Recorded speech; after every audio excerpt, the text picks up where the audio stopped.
Hi hello வணக்கம். நான் உங்கள் வெட்டி பையன்.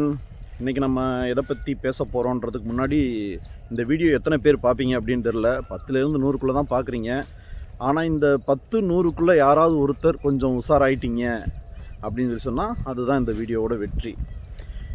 எதை பற்றி பேச போகிறோம்னா நவீன ஸ்கேம்னு சொல்கிறாங்க. ஆனால் இது காலங்காலமாக நடந்துக்கிட்டு தான் வருது. சமீபத்தில் என்ன இருக்குது அப்படின்னு சொல்லி சொன்னால், இந்த அறக்கட்டளைகள் அப்படிங்கிற பேரில் நிறைய நடத்திக்கிட்டு இருக்காங்க. அந்த அறக்கட்டளையெல்லாம் குறி வச்சு ஒரு குரூப்பு இந்த மோடி கருப்பு பணத்தை திருப்பி கொண்டு வந்துட்டார். ஆனால் இதை டைரெக்டாக மக்கள்கிட்ட கொடுக்க முடியாது. அதனால் ஒரு 15 பேரை நியமிச்சிருக்காங்க. தமிழ்நாட்டை பொறுத்தளவில் நேராக பணம் எங்கள் அக்கௌண்ட்டுக்கு வந்துடும். நாங்கள் சர்வே பண்ணி யார் நிஜமாகவே கஷ்டப்பட்டுக்கிட்டு இருக்காங்க அவங்கள பார்த்து தேடி கண்டுபிடிச்சி அவங்க அக்கௌண்ட்டுக்கு பணம் போடுறதுக்கு பிளான் பண்ணிகிட்ருக்கோம். இது ரகசியமாக நடந்துகிட்ருக்கு. ஏன்னா எல்லா பேருமே எனக்கு உனக்கு அப்படின்னு சொல்லி பொய்யான சர்டிஃபிகேட் கொடுக்கறதுக்கான வாய்ப்பு இருக்குது. அதனால் அறக்கட்டளை மூலமாக ஒரு சர்வே எடுத்து யார் நிஜமாகவே கஷ்டப்பட்டுக்கிட்டு இருக்காங்களோ அவங்களுக்கு பணத்தை கொடுத்துருவோம் அப்படின்ற மாதிரி நிறைய அறக்கட்டளையை ரீச் பண்ணியிருக்காங்க. ரீச் பண்ணி பணம் வரணும் அப்படின்னு சொல்லினா ஃபார்ம் ஃபில்லப் பண்ணணும், போக்குவரத்து இருக்குது, ரிசர்வ் வங்கிக்கு போகணும் வரணும். அதனால் ஒவ்வொருத்தவங்களுக்கும் 1 கோடி ரூபா செலவு பண்ணி நாங்கள் போயிட்டு வந்தால் தான் உங்களுக்கு பணம் கிடைக்கும். இப்போ ஒரு 5000 ரூபா கொடுத்தீங்க அப்படின்னு சொன்னால் உங்களுக்கு 5 லட்ச ரூபா, 10,000 ரூபா கொடுத்தீங்கன்னா உங்களுக்கு 10 லட்ச ரூபா. எந்தளவுக்கு உங்களால் முடியுமோ கொஞ்சம் பணத்தை பரட்டி கொடுங்க அப்படின்னு சொல்லி பணத்தை வாங்கியிருக்கானுங்க. இதெல்லாம் எப்படி நம்பினாங்க அப்படின்னு சொல்லி நீங்கள் கேட்கலாம். ஆனால் இதை விட மோசமான சில விஷயங்களையெல்லாம் நம்பி நம்ம மக்கள் ஏமாந்துருக்காங்க. அதனால் இதில் ஏமாறுறதுக்கு ஒன்றும் பெரிய விஷயம் இல்லை. ஏன்னா அந்த ஏமாற்றுறவங்க பார்த்திங்கன்னா பெரிய பெரிய ஆளுங்களோட பழக்க வழக்கத்தில் இருக்கிற மாதிரி காட்டிக்குவாங்க. அதுக்கான சாட்சி எல்லாமே வச்சுருக்கும்போது கண்டிப்பாக நம்புகிற மாதிரி தான் இருக்கும். இப்போ ஒரு நாள் என்னோடய நண்பர் கடைக்கு வந்தார். கடைக்கு வந்துட்டு சுதந்திரம் அவசரமாக 1 லட்ச ரூபா தேவைப்படுது, எங்கிட்டாவது ரெடி பண்ண முடியுமா அப்படின்னாரு. நம்ம இருக்கிற கண்டிஷனுக்கு ஒரு 10,000 ரூபா ரெடி பண்ணுறதே ரொம்ப சிரமமான விஷயமா இருக்கும்போது திடீர்னு என்னடா 1 லட்ச ரூபா கேட்குறேன் அப்படின்ட்டு என்ன விஷயம் அப்படின்னு சொல்லிட்டு கேட்டேன். கேட்கும்போது கருப்பு மஞ்சள் அப்படின்னு சொல்லி ஒன்று இருக்கான். அது கேரளாவில் ரொம்ப அடர்வான காடுகளுக்குள்ளே இருக்குது. அது நிறைய மருத்துவ குணம் உள்ளதான். அதனால் அந்த மஞ்சள் விலை அதிகமாக போகுது. 100 கோடி ரூபா மஞ்சள் ஒரு இடத்துல கிடச்சிருக்கு. அதை கொண்டு வரும்போது ஃபாரஸ்ட் ஆஃபீஸ்கிட்ட மாட்டிக்கிச்சு. இப்போ அது எப்படின்னா பணம் கட்டி அவங்க இவ்வளோ பணம் கொடுத்து நீங்கள் எடுத்துகிட்டு போங்க அப்படின்னு சொல்லியிருக்காங்க. அந்த பணத்தை கட்டி வெளியில் வந்துருச்சு அப்படின்னு சொன்னால் அதை வாங்கிறதுக்கு ஆள் இருக்குது. எல்லாமே எல்லாம் ரெடியாக இருக்குது. நம்ம என்ன பண்ணணும் அப்படின்னு சொன்னால் ஒரு 10 லட்ச ரூபாய் கொண்டு போய் கொடுத்துட்டு அந்த மஞ்சளை வாங்குறது மட்டும்தான் வேலை அப்படின்னா, நீ வாங்க போறியா அப்படின்னு. இல்லை நம்ம நண்பர் ஒருத்தர் சொன்னார். ஆனால் அவருக்கு யாரா சொன்னது அப்படின்னு சொல்லி கேட்டேன். அவருக்கு அவரோட நண்பர் சொல்லியிருக்கிறாரு அப்படின்னு சொன்னான். அப்புறம் அவனை கூப்பிட்டு உட்கார வச்சு, இங்கே பாரு, இது ஸ்கேமுன்னா உன்னை ஏமாத்துறாங்கன்னு சொல்லி அர்த்தம். நீ 1 லட்ச ரூபா ரெடி பண்ணிட்டு கொண்டு போய் கொடுத்தீங்கன்னா அந்த 1 லட்ச ரூபா கூட உனக்கு வராது. உனக்கு எவ்வளோ தர்றாங்கன்னு சொன்னேன் அப்படின்னா 10 கோடி ரூபா தரேன்னு சொல்லியிருக்காங்க. 1 லட்ச ரூபா கொடுத்தா 10 கோடி ரூபா தரேன்னு சொல்லியிருக்காங்க. செட்டில் ஆயிடுவேன்ல அப்படின்னா. அப்போ தான் நான் நினச்சேன், 1 லட்ச ரூபா கொடுத்தா 10 கோடி ரூபா கொடுக்குறேன் அப்படின்னு ஒருத்தன் சொல்கிறத எப்படி ஒரு மனுஷனால் நம்ப முடியுது? அப்படிங்கும்போது நம்புறதுக்கு ஆள் இருக்குது. ஏன்னா ஒவ்வொரு மனுஷனும் ஒவ்வொரு வெரைட்டியாக இருக்கும்போது 1 லட்ச ரூபா கொடுத்தா உனக்கு 10 கோடி ரூபா கொடுக்குறான் அப்படிங்கிறத நம்புகிறானுங்க. அப்புறம் நான் அவனை கூப்பிட்டு உட்கார வச்சு, டேய் தம்பி, இது மாதிரி மைவி3 ஆப்ஸ்ன்னு சொல்லி ஒன்று ரன் பண்ணிகிட்டு இருந்தாங்க. எப்படி பார்த்துக்கிட்டாலும் ஏதாவது ஒரு புள்ளியில் ஏமாற்று வேலையில் தான் அது நிற்கும்னு எனக்கு தெரியும். ஆனால் நான் எவ்வளவோ சொல்லியும் கேட்காம எங்கள் ரிலேஷன்லேயே ஒரு 10-15 பேர்த்துக்கு மேலே 1 லட்சம் 1.5 லட்ச ரூபா கட்டி அவங்க கொடுத்த மாத்திரையை வாங்கி அப்ளிகேஷனை பார்த்துட்ருக்காங்க. ஆனால் அது ஏதாவது ஒரு விதத்தில் கண்டிப்பாக நிற்க தான் போகுது. அன்னைக்கு இங்கே தான் அது ஸ்கேம்னு தெரியும். யாருமே சொல்லி கேட்கல. அப்புறமேல் கட்டி ஒரு குறிப்பிட்ட ஸ்டேஜில் அது நின்று எல்லா பேரும் ஏமாந்து இன்றைக்கி பணத்தை கட்டிட்டு இன்னமும் வட்டி கட்டிட்டு திரியிறானுங்க. அதனால் தயவுசெய்து அதை நம்பாதரா அப்படின்னு சொன்னேன். உடனே நான் உட்காந்துருக்கிற இடத்துலேருந்தே உடனே கால் பண்ணுறேன் அந்த நண்பருக்கு. கால் பண்ணிவிட்டு, இது மாதிரி என் ஃப்ரெண்ட்ஸை பார்க்க வந்தேன், என் ஃப்ரெண்டு வந்து அது திருட்டு வேலைன்னு சொல்லி சொல்கிறான், இது மாதிரி அவன்கிட்ட நீங்கள் பேசுங்க அப்படின்னு சொல்லிட்டு என்கிட்ட ஃபோனை கொடுக்குறான். நான் வாங்கி ஃபோனை வாங்கி பேசினேன், என்னங்க அப்படின்னு.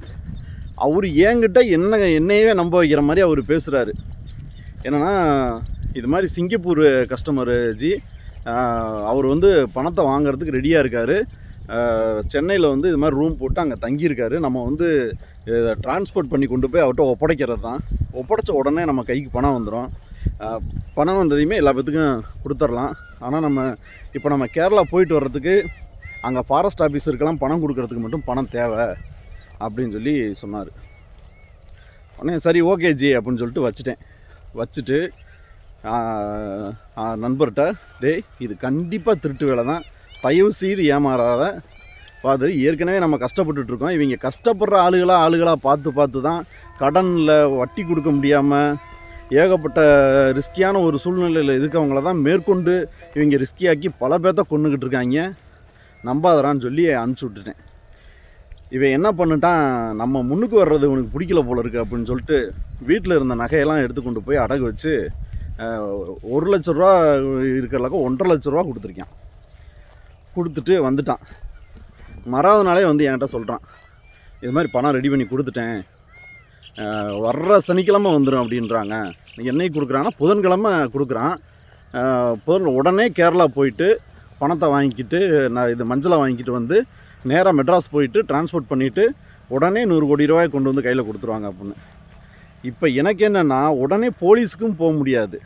என்ன காரணம்னா, இதில் எவ்வளோ பெரிய ஆளுங்க வந்து தலையிட்டிருக்காங்கன்னு தெரியல. இங்கே வந்து யார் கேஸ் கொடுக்குறாங்களோ, யார் பாதிக்கப்பட்டிருக்காங்களோ அவங்களுக்கு தானே தண்டனை கொடுப்பாங்க. ஏன்னா அப்படி தானே அங்கே ரூல்ஸ் அண்ட் ரெகுலேஷன்லாம் போயிட்டுருக்கு தமிழ்நாட்டில். அதனால் போலீஸுக்கு போக முடியாது, இவனையும் உஷார் பண்ண முடியாது.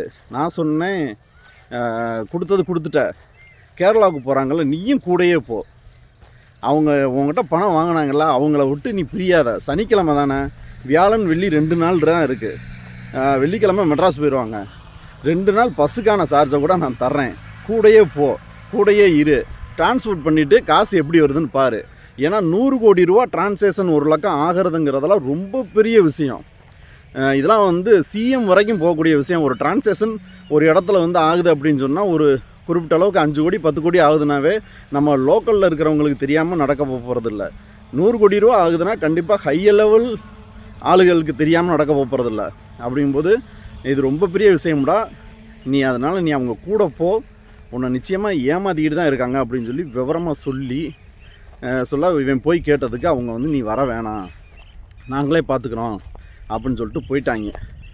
சனிக்கிழமையாச்சு, ஞாயிற்றுக்கிழமையாச்சு, கேரளாவில் தான் இருக்கோம், அங்கே இருக்கோம் இங்கே இருக்கோம் அப்படின்னு சொல்லிட்டு இன்றைக்கோட இந்த ஸ்கேம் நடந்து முடிஞ்சு கிட்டத்தட்ட 1 வருஷமே ஆகப்போகுது, 7-8 மாதத்துக்கு மேலே ஆகப்போகுது. கடைசியில் இப்போ நகையெல்லாம் வீட்டுக்கார அம்மாவுக்கு வந்து வேலைக்காக வைக்கிறேன் அப்படி இப்படின்னு சொன்னதுனால இடையில கடனை வாங்கி அடமான சீட்டைவாது எனக்கு கொடுங்கன்னு சொல்லிட்டு அவன்கிட்ட போய் கெஞ்சி அடமான சீட்டை வாங்கி அவனே நகையை மீட்டு வீட்டில் கொண்டு போய் கொடுத்துருக்கான். அதனால் நீங்கள் என்ன பண்ணுறீங்கன்னா, இந்த 10,000 கொடுங்க, நான் உங்களுக்கு வந்து 5 லட்ச ரூபா தர்றேன், 1 லட்ச ரூபா கொடுங்க, 1 கோடி ரூபா சம்பாதிக்கலாம் அப்படி இப்படின்னு ஏதாவது ஒரு விதத்தில் உங்களை சுற்றி யாராவது ஒரு ஆள் ஸ்கேம் பண்ண தயாராக இருந்துக்கிட்டே இருப்பாங்க. அதில் தயவுசெய்து மாட்டாதீங்க. கவர்மெண்ட் அப்ரூவலோட எத்தனையோ பிஸ்னஸ் இருக்குது, எத்தனையோ வேலை இருக்குது, உழைச்சி சம்பாதிக்கிறதுக்கு முயற்சி பண்ணுங்கள். இந்த மாதிரி ஏமாத்துறவங்களை நம்பி மேற்கொண்டு ஏமாந்து போயிடாதீங்க. ஏன்னா இவங்களோட டார்கெட்டெல்லாம் எங்கன்னா ஏற்கனவே வந்து ஏமாந்து தொழிலில் நஷ்டப்பட்டு கடனை வாங்கி வட்டி கட்ட முடியாமல் கஷ்டப்பட்டுட்டு இருக்காங்க பார்த்தீங்களா, அவங்க தான் ஏதாவது ஒரு விதத்தில் நமக்கு பணம் வந்துடாதா அப்படின்னு சொல்லி ஒரு ஏக்கத்தில் பரிதவிப்பில் மூளையை மழுங்க விட்டுறாங்க. அப்படி ஆளுங்களை மறுபடியும் இவனுங்க ஏமாற்றி எப்படி நிம்மதியாக இருக்காங்கன்னு தெரியல.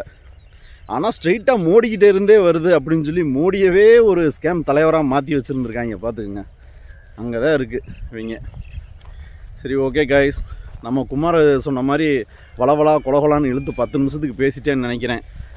கோர்வையாக ஒரு விஷயத்தை வந்து பேசுகிறதுக்கு இன்னும் நமக்கு பழக்கம் வரல.